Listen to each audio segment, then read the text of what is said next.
حبیب خدا میگوید خیر بیت فی المسلمین بیت فیه یتیم یحسن الیه.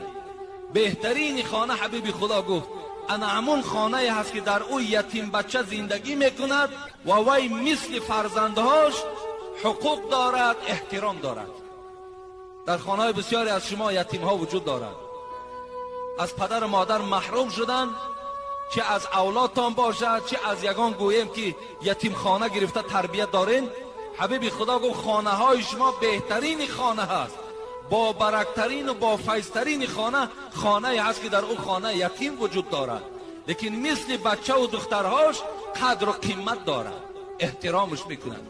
و شر بیت فی المسلمین بیت فیه یتیم یساء الیه.